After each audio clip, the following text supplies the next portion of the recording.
baik teman-teman, ini saya ketemu dengan Pak Asep, salah seorang penjaga makam dari Cut Nyadin. Jadi untuk keterangan lebih lanjut, silakan kita simak penjelasan beliau. Silakan Pak Asep.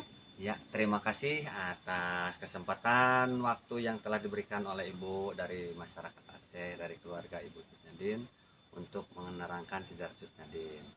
Perkenalkan, nama saya Asep sebagai juru kunci pengelola tanah makam di sini, yaitu dari makam Ki Haji Sanusi. Saya keturunan yang keempat dari Ibu Siti Khadijah yang mendampingi siang malam Ibu Cut Nyadin. Nah, Ibu Cut Nyadin sesampainya di Sumedang ini diantar oleh Belanda dengan satu juru bicara dan satu pengawal. Setelah menyerahkan Ibu Cut Nyadin ke Bapak Bupati ini, juru bicara dengan Belanda ini kembali lagi ke Aceh. Dan yang ditinggal di sini adalah Ibu Cut Nyadin dan pengawalnya yaitu Teku Nana berusia 15 tahun. Nah, setelah itu Bapak Bupati ini melihat komunikasi Ibu Cut Nyadin hanya bahasa Arab dan bahasa Aceh, maka dia memanggil ulama besar Sumedang yang bernama Kiai Haji Sanusi. Nah, setelah ngobrol-ngobrol tidak lama kemudian Ibu Cut Nyadin ini dibawalah ke rumahnya Kiai Haji Sanusi dan dirawat oleh keluarga Kiai Haji Sanusi dan khususnya didampingi oleh cucunya Kiai Haji Sanusi yang pertama yaitu Ibu Siti Khadijah.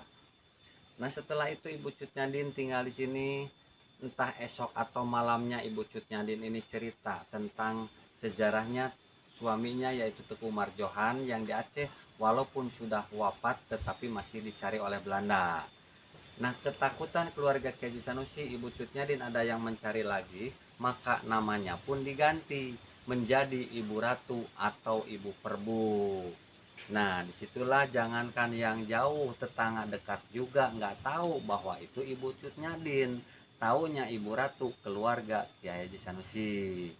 Nah, di sini Ibu Cut Nyadin walaupun matanya sudah tidak bisa melihat atau buta, tetapi masih bisa mengajarkan pengajian kepada ibu-ibu di Sumedang, khususnya di lingkungan rumahnya Kiai Haji Sanusi. Nah, saking cintanya ibu-ibu pengawasan ini, memanggil namanya pun menjadi panggilan Ibu Suci.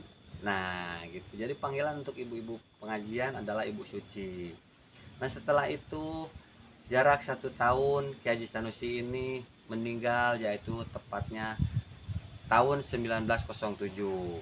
Nah, pertanggungjawaban dilanjutkan oleh anaknya yaitu Haji Husna. Dan tidak lama kemudian Ibu Cut Nyadin jarak 1 tahun dia juga meninggal, tepatnya tanggal 6 November 1908. Nah, ketika Ibu Cut Nyadin meninggal, keluarga Kiai Sanusi ini berunding mau dimakamkan di mana ini Ibu Cut Nyadin, karena kalau ke Aceh tidak mungkin sebab dalam pengasingan dan tidak tahu alamat juga terlalu jauh. Cuman kata Haji Husna anaknya Kiai Sanusi itu menjawab, kita nggak perlu bingung dan repot karena Ibu Cut Nyadin sudah dianggap sebagai keluarga Kiai Sanusi, maka makamkanlah di dekat makamnya Kiai Haji Sanusi.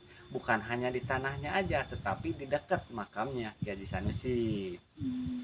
Itulah sejarahnya sampai dimakamkannya di sini. Dan ini makam Ibu Cut Nyadin baru diketahui setelah 50 tahun.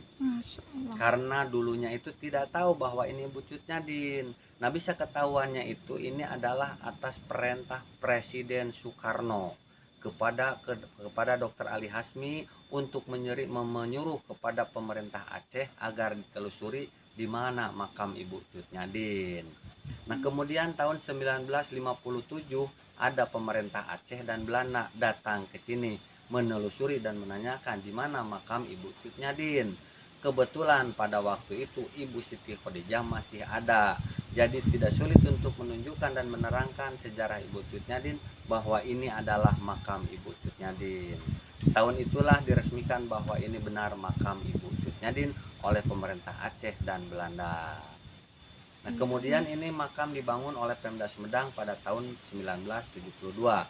Tetapi tidak seperti ini. Dan ini direnovasi oleh Pemda Aceh pada tahun 1987. Nah, itulah pembangunan dari Aceh yang terakhir. Dan yang terakhirnya lagi ini adalah pemasangan penopi. Saya sendiri yang masang dan biaya dari orang-orang yang memberikan sodako. Itulah sejarah singkatnya Ibu Ucut Nyadin. Sekian dan terima kasih. Assalamualaikum warahmatullahi wabarakatuh. Waalaikumsalam, Masya Allah. Terima kasih Kang Asep, sangat bermanfaat. Ternyata kami selama ini dari Aceh tidak mengetahui secara detail apa yang Kang Asep katakan. Alhamdulillah kami bisa berada di sini. Terima kasih Kang Amin. Asep. Ya, Semoga sama-sama. apa yang Kang Asep lakukan di sini menjadi bernilai ibadah. Amin. Karena Amin. manusia itu kita tidak bisa berharap banyak dari Betul. manusia. Yang ada sakit hati, kecewa. Betul, Tapi betul. ketika berharap pada Allah satu-satunya itu hal-hal yang nggak pernah terpikirkan, yang nggak pernah kita impikan, semua menjadi sesuatu yang luar biasa. Amin. Terima kasih Pak Asep. Ya, Assalamualaikum. sama-sama. Waalaikumsalam warahmatullahi wabarakatuh.